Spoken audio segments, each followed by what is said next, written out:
Other types of advertising, classified advertisement. आपने देखा होगा कि न्यूज़पेपर में, ठीक है, न्यूज़पेपर में आप देखते हो जैसे कि कोई पब्लिक अपॉइंटमेंट की ऐड आपने देख ली, कोई मैट्रिमोनियल्स, वर वधू चाहिए, कोई टेंडर इन्फॉर्मेशन आपको मिलती है, कोई एसेट सेल परचेज करने की ऐड, ठीक है, अलग से क्लासिफाइड एक पेज पे मिलती है, वो सारी की सारी एक साथ ही मिलती है, ये सारी की सारी ऐड,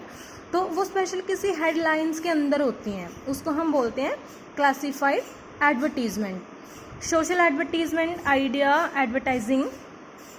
जो सोसाइटी की हेल्प करवाने के लिए जो सोशल वेलफेयर कमेटी है वो भी ये ऐड दे सकती हैं, या फिर गवर्नमेंट है वो सोसाइटी की हेल्प करने के लिए ऐड दे सकती हैं, जैसे कि आई डोनेट करना है, ब्लड डोनेट करना है, या गर्ल्स एजुकेशन के बारे में लोगों को अवेयर करना है, या फिर इनकम टैक्स की पेमेंट करने का टाइम आ गया है, ठीक है, एक्स्ट्रा चार्जेस आपको पे ना करने पड़े, इसलिए टाइम आपको फिक्स बताया जाता है कि आप उस टाइम तक पे करो, ठीक है, आपको याद दिलवाया जाता है, वैसे तो फिक्स होता ही है वो, लेकिन आपको कई बार याद नहीं रहता, याद दिलवाने के लिए ये ऐड दिए जाते हैं। उसके बाद है कोऑपरेटिव एडवर्टीजिंग। कोऑपरेटिव नाम से ही पता लग रहा है कि ऑपरेट करते हैं, कौन कौन करता है ऑपरेट, प्रोड्यूसर करते हैं और मिडिलमैन करते हैं। अब ये मिलके क्या करेंगे, ऐड दे दी इन्होंने, प्रोड्यूसर की भी वहाँ पे पॉपुलैरिटी बन गई और मिडिलमैन की भी। अब जो चार्जेस हैं वो दोनों साथ मिलके पे करते हैं, ठीक है, प्रोड्यूसर को भी, प्रोड्यूसर के ऊपर भी बर्डन नहीं आया और मिडिलमैन के ऊपर भी कोई बर्डन नहीं आया, दोनों ने मिलके दोनों की पॉपुलैरिटी करवा दी, ठीक है, दोनों की इन्फॉर्मेशन दी जाती है, प्रोड्यूसर के बारे में भी बताया जाता है और मिडिलमैन के बारे में भी इस ऐड में बताया जाता है। उसके बाद है री इन्फोर्समेंट एडवर्टीजिंग, पुष्टित विज्ञापन। ये ऐड उन कस्टमर के लिए दी जाती है जिन कस्टमर ने ऑलरेडी आपका जो प्रोडक्ट है वो परचेज कर लिया, ठीक है, तो ये ऐड क्यों दिलवाई जाती है, उनकी और ज़्यादा सेटिस्फेक्शन करवाने के लिए। कोई कस्टमर है, उसने परचेज कर लिया, लेकिन ख़रीदने के बाद उसको लगता है कि उसका डिसीजन सही नहीं था ये गुड्स परचेज करने का, लेकिन कंपनी क्या करती है, री इन्फोर्समेंट एडवर्टीजिंग देती है, प्रोडक्ट के बारे में और अच्छे से डिटेल्स में बताती है, कस्टमर को सेटिस्फाई करने की कोशिश करती है कि आपने कोई गलत डिसीजन नहीं लिया है, प्रोडक्ट आपके लिए रियल में अच्छा है, ठीक है, तो थोड़ा श्योरिटी दिलवाने के लिए कि आपका डिसीजन गलत नहीं था, ठीक आपने प्रोडक्ट परचेज किया है। तो जो आपके कस्टमर ऑलरेडी हैं, यानी कि जिन्होंने आपके प्रोडक्ट को परचेज कर लिया है, ये उन कस्टमर के लिए होता है। उसके बाद है डिफेंसिव एडवर्टीजिंग। हमने ऐड दे दी, ठीक है, हमारे हिसाब से वो बड़ी अच्छी थी, लेकिन हमने देखा कि कोई और दूसरी जो प्रोडक्ट और की कंपनी है उन्होंने हमसे अच्छी ऐड दे दी, उनका जो मेथड था ऐड देने का, ठीक है, उनका जो मैसेज कंटेंट था, मैसेज की जो प्रेजेंटेशन थी वो हमें अच्छी लगी, तो अब हम क्या करते हैं, डिफेंस अपना करेंगे खुद का, क्योंकि हमारी ऐड अच्छी नहीं थी, हमें खुद को ये फील हो रहा है, तो हम कॉपी करेंगे किसकी, दूसरे कॉम्पिटिटर की, ठीक है, कॉपी करने की यहाँ पे हम कोशिश करते हैं, जो तरीका दूसरे एडवर्टाइज़र ने यूज़ किया वैसा ही तरीका हम यहाँ पे यूज़ करेंगे। उसके बाद है सर्विस एडवर्टीजिंग। यहाँ पे कोई फिजिकल प्रोडक्ट है उसकी ऐड नहीं दी जाती, बल्कि किसी सर्विस की ऐड दी जाती है, उसको बोलते हैं सर्विस एडवर्टीजिंग। फर्स्ट है पर्सनल सर्विस एडवर्टीजिंग, व्यक्तिगत सेवा, जैसे कि हेयर केयर है, ठीक है, हेल्थ केयर है, ब्यूटी केयर, स्किन केयर, इनके लिए जैसे कि आपके पास फ़ोन कॉल आते हैं, ठीक है, या आपके पास कहीं पे इंटरनेट पे जैसे कि ईमेल आती है आपके पास में, तो ये सारी जो है ये पर्सनल सर्विसेज की ओनली ऐड होती है, इसमें पर्सनल सर्विसेज के अलावा और कोई भी ऐड नहीं दी जाती। उसके बाद है luxury service advertising. Luxury service advertising, विलासितापूर्ण सेवाओं के लिए विज्ञापन, जो हमारे कंफर्टेबल जो गुड्स होते हैं, ठीक है, महंगे जो हमारे गुड्स नहीं, सर्विसेज होती हैं ये हमारी, जैसे कि कोई बहुत ही महंगा रेस्टोरेंट है, ठीक है, होटल है, कोई टूर एंड ट्रैवल एजेंसी है, वो ऐड निकालती है कि कैसे आपको अच्छा मतलब टूर करवाया जाएगा, टाइम पे आपको पहुंचाया जाएगा, कहाँ कहाँ पे आपको लेके जाया जाएगा, रहने खाने पीने की, ठीक है, अच्छे से सिस्टम आपका कैसे किया जाएगा, तो यहाँ पे कोशिश की जाती है कस्टमर को अट्रैक्ट करने की, किसके साथ जोड़ा जाता है उसको, कि आप कंफर्ट रहोगे। उसके बाद है फाइनेंशियल सर्विसेज एडवर्टीजिंग, वित्तीय सेवाओं के लिए विज्ञापन। अब कंपनी को अगर खुद पैसा चाहिए होता है, यानी कि जैसे कि वो शेयर इशू करती है, डिवेंचर वो इशू करती है, तो वो उसकी ऐड निकालती है। अगर अब उसको ये लगता है कि पब्लिक को पैसा चाहिए, अब जैसे बैंक से हमारे पास फ़ोन आते हैं, लोन चाहिए, ठीक है, तो पैसों की रिक्वायरमेंट पब्लिक को है या फिर कंपनी को है, तो दोनों ही सिचुएशन में ये ऐड दिलवाई जाती है। उसके बाद है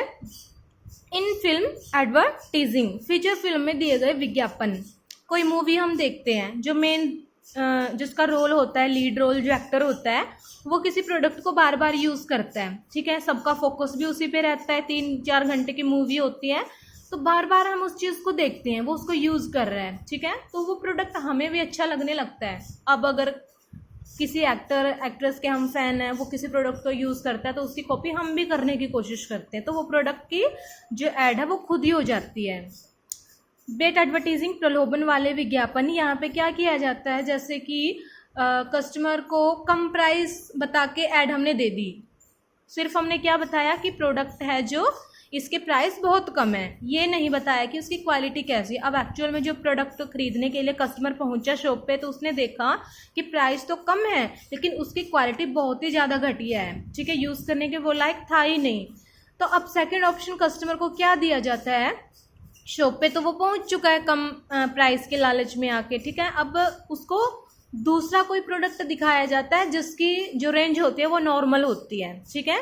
है, नॉर्मल रेंज का होता है, यानी कि प्राइस उसके हाई होते हैं और प्रोडक्ट भी अच्छा होता है। अब हम परचेज करने के लिए गए हैं तो हम परचेज उसको कर ही लेते हैं, ठीक है, तो अब कस्टमर तो ने तो परचेज कर लिया, एडवर्टाइजर तो जो था उसका भी मेन पर्पज पूरा हो गया क्योंकि सेल उसकी हो गई। उसके बाद है backdoor popularity of brands of prohibited products, surrogate advertising. अब बहुत सारे प्रोडक्ट ऐसे होते हैं जिनके ऊपर बैन लगा रखा है ऐड देने के लिए गवर्नमेंट ने, तो अब हम क्या करते हैं, इनडायरेक्टली ऐड उसकी देते हैं। इनडायरेक्टली ऐड कैसे देंगे, जैसे कि एक ही हमारा ब्रांड है, उस ब्रांड की पॉपुलैरिटी के लिए हम ऐड देते हैं। अब कस्टमर जो उस प्रोहिबिटेड प्रोडक्ट का यूज़ करता है, इनडायरेक्टली उसको पता लग रहा है कि उस ब्रांड के अंदर वो वाला प्रोडक्ट भी है जिसकी ऐड एडवर्टाइजर नहीं दे सकता, तो ब्रांड की हम पॉपुलैरिटी बना लेते हैं। अब गवर्नमेंट के रूल को भी हमने फॉलो किया है लेकिन हमने इनडायरेक्टली ऐड भी उसकी दे दी, ब्रांड नेम हमने फेमस करवा लिया अपना। अब उसके अंदर जो प्रोडक्ट होंगे एडवर्टाइजर को भी पता है कि कौन कौन से हैं, कंज्यूमर को भी पता है कौन कौन से हैं। इन फ्लाइट एडवर्टीजिंग, फ्लाइट में आप कहीं पे जा रहे हो, टाइम पास आपका नहीं हो रहा है, बड़े आराम से आप बैठे हुए हो, ठीक है, तो वहाँ पे आपको ऐड दिखाई जाती है, बड़े ध्यान से सुनते हो क्योंकि आपका टाइम पास हो ही नहीं रहा और कुछ आप कर ही नहीं सकते, तो ऐड आपको देखने को मिलती है तो आप उसको ध्यान से सुन लेते हो, ठीक है, ये काफ़ी ज़्यादा इफेक्टिव रहता है।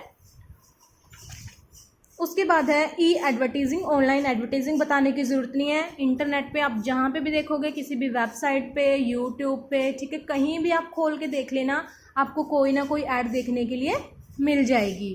पॉलिटिकल एडवर्टीजिंग, इलेक्शन के टाइम पे आप देखते हो गाड़ियों में लाउड स्पीकर लगा के, ठीक है, पॉलिटिकल पार्टी की कैसे वहाँ पे पॉपुलैरिटी करवाई जाती है, वोट दे दो, ये काम आपका करवाएंगे, ये फैसिलिटी आपको प्रोवाइड करवाई जाएगी, ठीक है। उसके बाद अब point of purchase, POP advertising, क्रय के स्थान पर विज्ञापन। यहाँ पे क्या किया जाता है कि कस्टमर कोई और प्रोडक्ट परचेज करने के लिए गया हुआ है, बाकी के जो प्रोडक्ट है इतनी अच्छी तरीके से वहाँ पे डेकोरेट किए जाते हैं कि कस्टमर खुद अट्रैक्ट हो जाता है वो परचेज़ करने के लिए। कस्टमर गया तो कुछ और ही परचेज़ करने के लिए था, बट उसने देखा कि कुछ प्रोडक्ट हैं इतने सुंदर वहाँ पे रखे हुए लग रहे हैं, तो वो उनको भी परचेज़ कर लेता है, तो ऐड खुद ही हो जाती है पीओपी। कंजरवेस एडवर्टीजिंग, तो इसमें क्या होता है कि हम ना तो प्राइस के बारे में बताते हैं, हम क्या करते हैं कि जो हाई टेक्नोलॉजी हमने यूज़ करी है उस प्रोडक्ट को बनाने में, उस टेक्नोलॉजी के ऊपर ज़्यादा ध्यान देते हैं, ठीक है, फोकस किस पे रहेगा हमारा, जो टेक्नोलॉजी हमने यूज़ की है, हाई टेक्नोलॉजी, इलेक्ट्रॉनिकल जो हमारे गुड्स होते हैं उसके लिए ये ऐड दिलवाई जाती है। जैसे कि फ़ोन हमारा कोई है, कंप्यूटर है, लैपटॉप है, उसमें बताया जाता है कि बड़ी हाई टेक्नोलॉजी इसमें यूज़ की गई है, तो वो हमारे कन्वर्जेंस एडवर्टीजिंग होते हैं।